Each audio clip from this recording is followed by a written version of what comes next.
Di tengah riuhnya dunia yang serba terhubung, seringkali kita merasa terasing. Jemari lincah menari di atas gawai, memosting senyum-senyum palsu, menekan tombol hati untuk kehidupan orang lain. Namun di balik layar yang bercahaya, kerap kali kita menemukan diri dalam kesunyian yang menghimpit.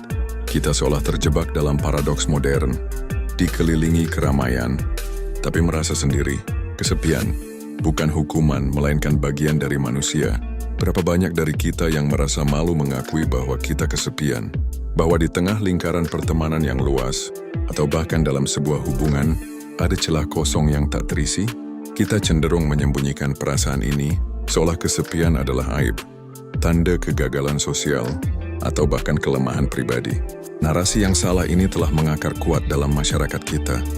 Orang yang kesepian adalah orang yang tidak populer, tidak menarik, atau bahkan tidak berharga. Namun mari kita patahkan stigma tersebut.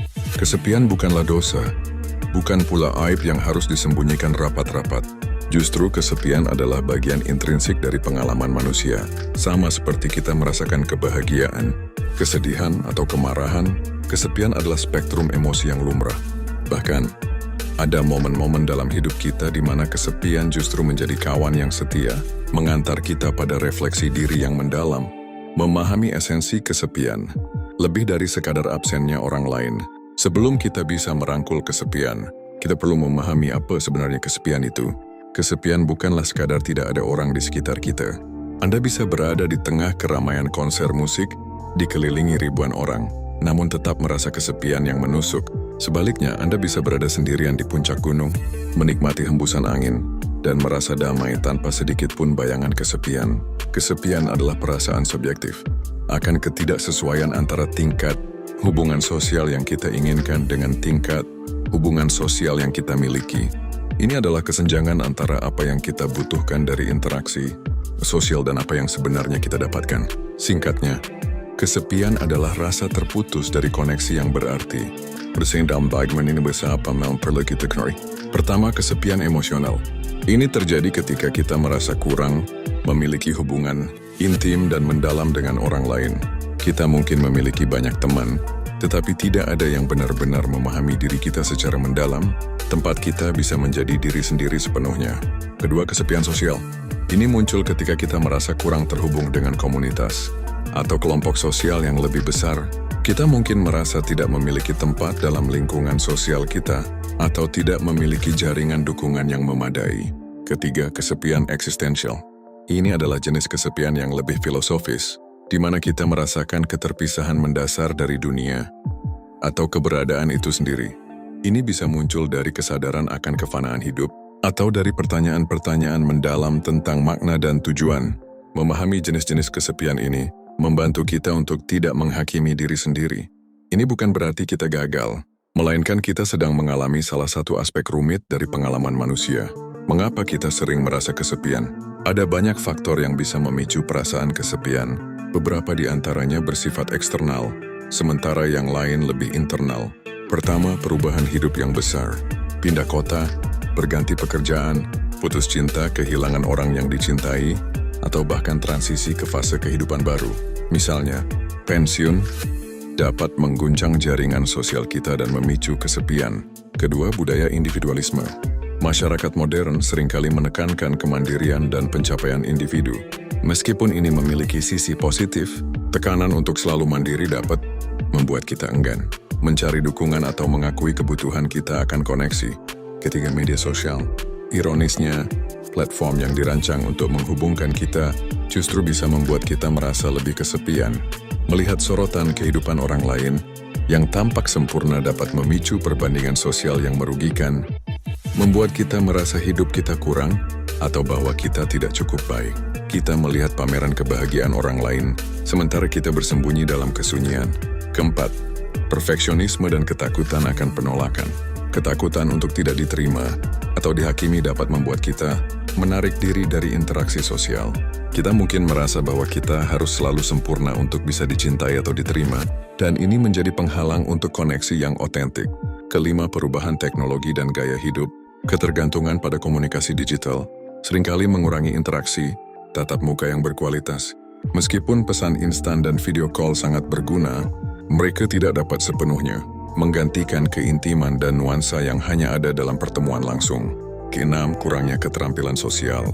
Beberapa dari kita mungkin kesulitan dalam memulai atau mempertahankan percakapan, membaca isyarat sosial, atau mengungkapkan diri secara efektif. Ini dapat menyebabkan isolasi sosial yang tidak disengaja. Menyadari pemicu ini adalah langkah pertama untuk mengatasi kesepian. Ini bukan tentang menyalahkan diri sendiri, tetapi tentang memahami konteks di mana perasaan ini muncul. Kesepian bukan tanda kelemahan melainkan peluang untuk bertumbuh. Narasi bahwa kesepian adalah kelemahan harus dihentikan. Sebaliknya, mari kita lihat kesepian sebagai isyarat penting dari diri kita. Ini adalah sinyal bahwa ada kebutuhan yang tidak terpenuhi, sebuah panggilan untuk introspeksi, dan peluang untuk pertumbuhan. Satu, kesempatan introspeksi dan penemuan diri. Ketika kita sendirian, kita memiliki ruang dan waktu untuk benar-benar mendengarkan diri sendiri. Apa yang saya inginkan? Apa yang saya butuhkan? Apa nilai-nilai saya? Momen kesendirian dapat menjadi laboratorium pribadi untuk memahami siapa diri kita sebenarnya di luar pengaruh dan ekspektasi orang lain. Dua, membangun kualitas bukan kuantitas. Kesepian seringkali mengajarkan kita untuk menghargai kualitas, hubungan daripada kuantitas. Mungkin kita tidak membutuhkan ratusan teman di media sosial, tetapi beberapa orang yang benar-benar peduli, memahami dan mendukung kita. 3. Mengembangkan ketahanan mental. Menghadapi kesepian dengan kepala tegak melatih ketahanan mental kita. Kita belajar untuk tidak bergantung sepenuhnya pada orang lain untuk kebahagiaan kita dan menemukan sumber daya internal untuk mengisi kekosongan. 4. Meningkatkan empati. Pengalaman kesepian dapat meningkatkan empati kita terhadap orang lain yang juga merasakan hal yang sama. Ini membuat kita lebih peka dan peduli terhadap penderitaan orang lain. 5. Memotivasi untuk berubah. Perasaan tidak nyaman dari kesepian dapat menjadi pendorong untuk mencari koneksi baru, mencoba hal-hal baru, atau mengembangkan keterampilan sosial. Ini adalah sinyal untuk mengambil tindakan proaktif. Jadi ketika kesepian menyapa, alih-alih melarikan diri atau menyembunyikannya, cobalah untuk menyambutnya sebagai guru. Merangkul kesepian dan mengambil langkah positif. Merangkul kesepian tidak berarti kita harus berdiam diri dalam isolasi. Sebaliknya, itu berarti kita mengakui keberadaannya, memahami pesannya, dan kemudian mengambil langkah-langkah konstruktif. Pertama, akui dan validasi perasaan Anda. Hal pertama dan terpenting adalah mengakui bahwa Anda merasa kesepian dan bahwa itu adalah perasaan yang valid. Jangan menghakimi diri sendiri. Katakan pada diri sendiri, aku merasa kesepian saat ini. No, itu tidak guna apa-apa. Kedua, pahami akar masalahnya. Setelah mengakui perasaan, coba selidiki apa yang mungkin menjadi penyebabnya. Apakah ini kesepian emosional, sosial, atau eksistensial? Apakah ada perubahan hidup yang baru-baru ini terjadi? Memahami akar masalah dapat membantu Anda menemukan solusi yang tepat. Ketiga, fokus pada koneksi yang bermakna. Daripada mengejar banyak teman, fokuslah untuk membangun beberapa hubungan yang mendalam. Ini bisa berarti menghabiskan lebih banyak waktu dengan keluarga, teman dekat, atau mencari kelompok dengan minat yang sama. Kualitas lebih penting daripada kuantitas. Keempat, jadilah proaktif dalam membangun koneksi. Jangan menunggu orang lain mendekat. Ambil inisiatif. Undang teman untuk minum kopi, bergabung dengan klub atau komunitas yang Anda minati, menjadi sukarelawan atau ikuti kelas baru. Berada di lingkungan baru akan membuka peluang untuk bertemu orang-orang baru. Kelima, perbaiki kualitas interaksi Anda. Saat Anda berinteraksi, berusahalah untuk hadir sepenuhnya. Dengarkan dengan saksama, ajukan pertanyaan terbuka, dan tunjukkan minat yang tulus pada orang lain. Kualitas interaksi yang lebih baik akan mengarah pada koneksi yang lebih dalam. Keenam, belajar menikmati kesendirian yang positif. Ada perbedaan besar antara kesepian yang menyakitkan dan kesendirian yang menenangkan. Belajar menikmati waktu sendirian untuk melakukan hal-hal yang Anda sukai, membaca buku, mendengarkan musik, berjalan-jalan di alam, atau menekuni hobi. Ini adalah waktu untuk mengisi ulang energi dan terhubung dengan diri sendiri. Ketujuh, manfaatkan teknologi dengan bijak. Media sosial bisa menjadi pedang bermata dua. Gunakanlah untuk tetap terhubung dengan orang-orang yang Anda kenal, tetapi hindari perbandingan sosial yang merugikan.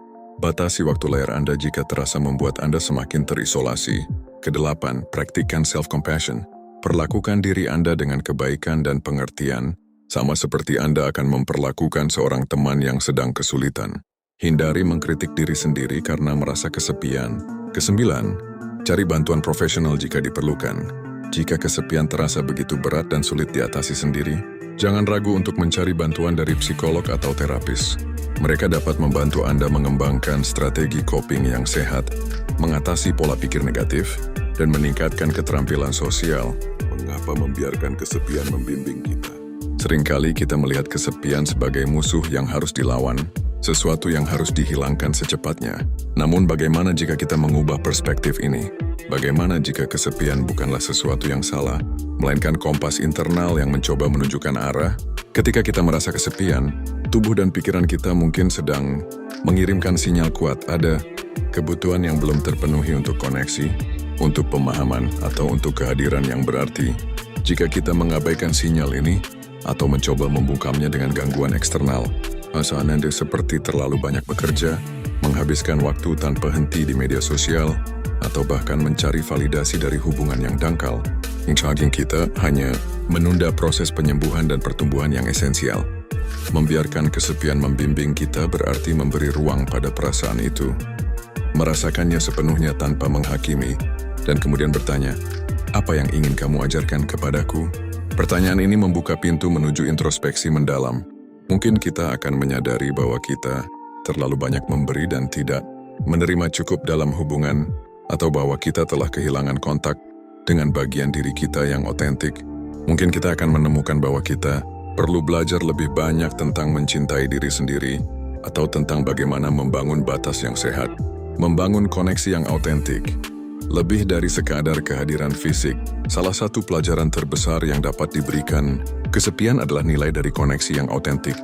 Di dunia yang serba virtual, mudah sekali bagi kita untuk memiliki teman dalam jumlah besar di media sosial, namun merasa hampa dari hubungan yang bermakna. Koneksi autentik bukanlah tentang jumlah orang yang ada di sekitar kita, melainkan tentang kualitas interaksi yang kita miliki. Koneksi autentik membutuhkan kerentanan. Itu berarti berani menunjukkan siapa diri kita sebenarnya, termasuk ketidaksempurnaan dan ketakutan kita. Ini berarti berani mendengarkan orang lain dengan hati yang terbuka, tanpa prasangka atau penilaian. Ini berarti membangun jembatan empati dan saling pengertian. Untuk membangun koneksi autentik, kita bisa mulai dengan langkah-langkah kecil. Jadilah pendengar yang aktif. Ketika seseorang berbicara, dengarkanlah bukan hanya kata-katanya, tetapi juga emosi di baliknya. Ajukan pertanyaan yang menunjukkan bahwa Anda peduli dan ingin memahami. Berbagi diri dengan hati-hati. Anda tidak perlu mengungkapkan semua hal secara instan. Mulailah dengan berbagi sedikit tentang diri Anda, hobi Anda, atau pandangan Anda tentang suatu hal. Lihat bagaimana orang lain merespons, dan bangunlah kepercayaan secara bertahap, berada di momen. Singkirkan gangguan saat Anda bersama orang lain. Taruh ponsel Anda. Buat kontak mata. Fokuslah pada interaksi yang sedang berlangsung. Kehadiran penuh adalah hadiah terbesar yang bisa Anda berikan. Tunjukkan apresiasi, ucapkan terima kasih, berikan pujian yang tulus, atau lakukan tindakan kecil yang menunjukkan bahwa Anda menghargai kehadiran orang lain dalam hidup Anda. Terlibat dalam kegiatan yang Anda nikmati, bergabung dengan klub, kelompok hobi, atau kegiatan sukarela yang sesuai dengan minat Anda, adalah cara yang bagus untuk bertemu orang-orang yang memiliki nilai dan kegemaran serupa. Koneksi yang autentik seringkali tumbuh dari minat bersama. Kesepian sebagai katalis perubahan positif. Alih-alih memandang kesepian sebagai kutukan, kita bisa melihatnya sebagai katalisator untuk perubahan positif.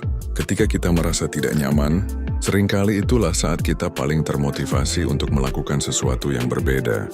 Misalnya, jika kesepian mendorong Anda untuk mencari hobi baru, Anda mungkin tidak hanya menemukan minat yang mendalam, tetapi juga bertemu orang-orang baru yang berbagi antusiasme yang sama. Jika kesepian mendorong Anda untuk mengevaluasi kembali hubungan Anda mungkin akan membersihkan ruang untuk koneksi yang lebih sehat dan memuaskan.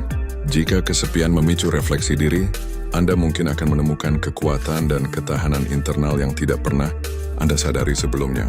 Perubahan ini tidak selalu mudah, dan mungkin akan ada momen-momen di mana perasaan kesepian kembali menyapa. Namun setiap kali Anda menghadapinya dengan kesadaran dan tindakan yang positif, Anda menjadi lebih kuat, lebih bijaksana, dan lebih mampu membangun kehidupan yang Anda inginkan. Kesepian tidak akan membuat Anda hina. Justru cara Anda menanggapi kesepianlah yang akan membentuk diri Anda.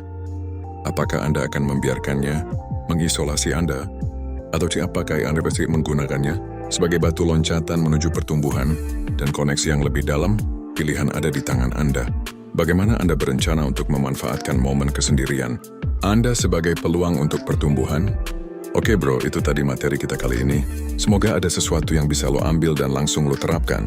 Ingat, perubahan itu dimulai dari satu langkah kecil, dan yang paling penting adalah konsisten. Jangan lupa subscribe Materi Pria biar lo nggak ketinggalan update terbaru, like videonya kalau lo suka, dan share ke teman-teman lo yang juga butuh dorongan. Punya pertanyaan atau topik yang pengen kita bahas? Tulis di kolom komentar ya. Sampai jumpa di video selanjutnya bro. Tetap semangat, tetap jadi pria berkualitas. Inilah Materi Pria,